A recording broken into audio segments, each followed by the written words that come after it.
Welcome back cookie cookie. எல்லோரும் எப்படி இருக்கீங்க? சளியெல்லாம் நல்லாகிறதுக்குங்க பச்சரிசியும் உளுந்து களிங்க. அது எப்படி செய்யலாம் பார்க்கலாம் வாங்க. பச்சரிசியும் வெள்ளை உளுந்து ஊற வச்சுருக்கேங்க 1 மணி நேரம். இந்த டம்ளரில் பச்சரிசி 1 டம்ளர் எடுத்துருக்குறேங்க. இந்த டம்ளரில் வெள்ளை உளுந்து 1 டம்ளர் எடுத்துருக்குறேங்க, சின்ன டம்ளருங்க. தேங்காய் 1 கப் எடுத்துருக்குறேங்க. மிளகு 1 ஸ்பூன் எடுத்துருக்குறேங்க. உப்பு கொஞ்சோண்டு எடுத்துருக்குறேங்க. 5 ஏலக்காய் எடுத்துருக்குறேங்க. வெள்ளை சர்க்கரை 1 கப் எடுத்துருக்குறேங்க. கரும் சர்க்கரையும் அதே டம்ளரில் 1 டம்ளர் எடுத்துருக்குறேங்க. இது எப்படி செய்யலான்னு பார்க்கலாம் வாங்க. பச்சரிசியும் வெள்ளை உளுந்து எடுத்துருக்குறேங்க. 1 மணி நேரம் ஊற வச்சுருக்குறேங்க. வேலைக்கு போயிட்டு வரவங்களும் ஈஸியாக முடிக்கலாங்க.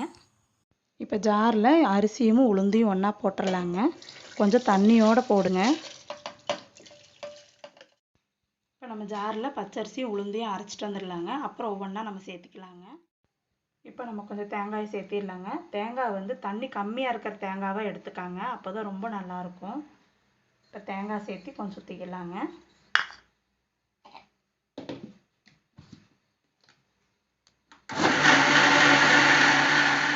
இப்போ நம்ம சர்க்கரையும் சேர்த்திடலாங்க.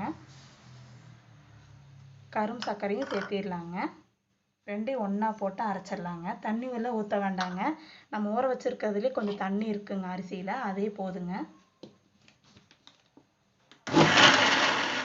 இப்போ நம்ம கொஞ்சோண்டு உப்பு சேர்த்திக்கலாங்க. உப்பு கொஞ்சம் சேர்த்துனாத்தாங்க சர்க்கரை அதிகமாக தேவைப்படாதுங்க. இப்போ மிளகும் ஏலக்காயும் ஒன்றா போட்டுடலாங்க. ஏலக்காய் வந்து நான் முழுசாக போடுறேங்க, நீங்களும் அப்படியே போடுங்க. இப்போ நம்ம அரைச்சிடலாங்க. அரைச்சாச்சுங்க. நல்லா நைஸாக அரைச்சிக்காங்க, அப்போ தான் சூப்பராக இருக்குங்க. இப்போ நம்ம எப்படி செய்யலான்னு பார்க்கலாம் வாங்க. மண்பானை நல்லா காஞ்சிருச்சுங்க. உங்கள் வீட்லேயும் மண்பானை இருந்ததுன்னா அந்த களி இதிலே செய்யுங்க, இல்லை சாதாரண சட்டியில் கூட செய்யலாங்க. மண்பானை நல்லா காஞ்சிருச்சுங்க. இப்போ நம்ம அரைச்சி வச்சது இதில் ஊற்றிடலாங்க. இது நீங்கள் செஞ்சு சாப்பிடுங்க. இடுப்பு வலி, சளி எல்லாமே நல்லாயிருங்க. கிண்டிகிட்டே இருங்க, கை விடாமல் கிண்டுங்க. கிண்டுறப்ப இந்த மாதிரி கட்டியாக வருங்க. கட்டியாக வந்துச்சுன்னா களி ரெடி ஆகிட்டே இருக்குதுன்னு அர்த்தங்க. முடிஞ்சளவு கை விடாமல் ஒரு 10 நிமிஷம் மட்டும் கிண்டிகிட்டே இருங்க. கொஞ்ச நேரம் கை வலிக்கும், அப்படியே பொருள்படுத்தாமல் கிண்டிகிட்டே இருங்க. அப்போ தான் ரொம்ப நல்லா இருக்குங்க களி.